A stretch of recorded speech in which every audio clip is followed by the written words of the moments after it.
कांग्रेस की भारत जोड़ो यात्रा के 100 दिन पूरे हो चुके हैं। कन्याकुमारी से शुरू हुई इस यात्रा का कश्मीर तक जाने का लक्ष्य है। कांग्रेस के पूर्व राष्ट्रीय अध्यक्ष राहुल गांधी इस भारत जोड़ो यात्रा को लीड कर रहे हैं, मगर इन 100 दिनों में क्या वो भारत को जरा भी जोड़ पाए? देखिए यह रिपोर्ट।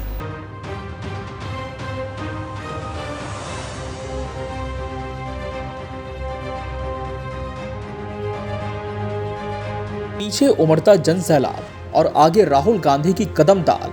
क्या नेता, क्या अभिनेता, क्या पूर्व अधिकारी, हर पेशे हर वर्ग के लोग कांग्रेस की भारत जोड़ो यात्रा में अब तक नजर आ चुके हैं। ये हम नहीं कह रहे, बल्कि तस्वीरें बयां कर रही हैं।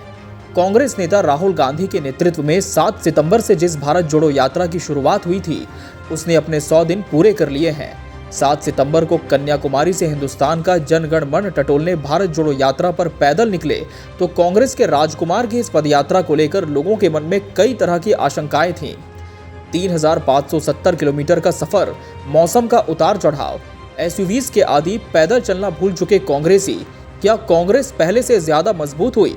राहुल गांधी अब कैसे करेंगे? कौन आएगा? क्या हो पाएगा? दरअसल हिंदुस्तान के उत्तर और दक्षिण सिरे को जोड़ने वाली ये दूरी इतनी ही विशाल थी कि लोगों के मन में इस तरह के कई सवाल उठे।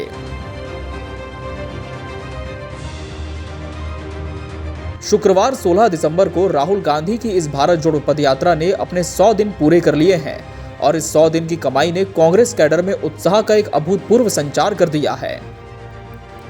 अब इस यात्रा में राहुल के नाम आंकड़ों का एक ऐसा रिकॉर्ड है जिसने राहुल गांधी को 2024 की चुनौती के लिए ठोस आधार दे दिया है। 100 दिन, 8 राज्य, तमिलनाडु, केरल, आंध्र प्रदेश, तेलंगाना, महाराष्ट्र, उड़ीसा, मध्य प्रदेश, राजस्थान, 42 जिले और 2800 किलोमीटर का पैदल सफर।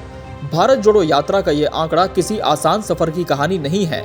इन 100 दिनों में राहुल ने न सिर्फ मौसम के अनुकूल खुद को ढालकर अपनी चुस्ती फुर्ती कायम रखी है, बल्कि सियासी हवा भी थोड़ी बहुत कांग्रेस के अनुकूल हुई है। अब ये यात्रा कांग्रेस के लिए तो मायने रखती ही है, साथ में राहुल गांधी के सियासी सफर को भी नए आयाम देने का काम कर रही है। मगर सवाल ये है कि जमीन पर राहुल को लेकर क्या कोई परसेप्शन बदला है? हिमाचल की जीत कांग्रेस के लिए थोड़ी राहत लेकर आई, लेकिन गुजरात और दिल्ली में अभी भी सवाल बरकरार है। राहुल के नेतृत्व में कांग्रेसियों का ये मोबिलाइजेशन पार्टी को ऊर्जा दे गया है, जिसकी दरकार कांग्रेस को शायद 2014 से ही थी। कांग्रेस राहुल के पैन इंडिया जुड़ाव को महसूस करना चाहती थी। चुनावों में कांग्रेस को ये कामयाबी नहीं मिल रही थी, लेकिन इलेक्शन की गहमा गहमी से दूर राहुल जनता से कनेक्ट कायम करने में सफल दिख रहे हैं और उनकी छवि भी बदल रही है।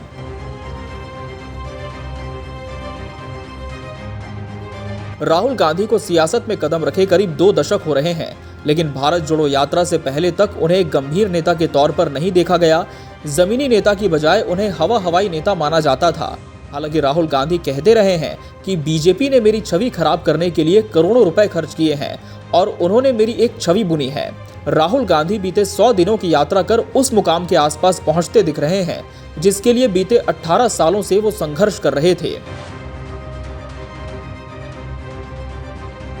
कांग्रेस के अनुसार आज हमारे देश को विभाजित करने वाले आर्थिक, सामाजिक और राजनीतिक मुद्दों के खिलाफ आवाज उठाने के लिए लाखों लोग इस आंदोलन में शामिल हुए हैं। ये यात्रा बड़े पैमाने पर बेरोजगारी, महंगाई, नफरत, विभाजन की राजनीति और राजनीतिक व्यवस्था के अति केंद्रीकरण के विरुद्ध जन जागरण का काम है। भारत जोड़ो यात्रा को चुनाव से न जोड़कर कांग्रेस के रणनीतिकारों ने रणनीतिक फैसला लिया है। ऐसा करके राहुल इस यात्रा से बनी लोकप्रियता को सीधे 2024 में बुनाना चाहेंगे। बहरहाल कांग्रेस की इस भारत जोड़ो यात्रा का आधा सफर अभी बाकी है। इस दौरान अनेक चुनौतियां, कठिनाइयां कांग्रेस के सामने आएंगी। आगामी साल में छत्तीसगढ़, मध्य प्रदेश, राजस्थान में विधानसभा चुनाव होने हैं। इसके बाद 2024 का लोकसभा चुनाव भी इंतजार में है। इस यात्रा का अंतिम नतीजा इन्हीं चुनावों के बाद सामने आ पाएगा।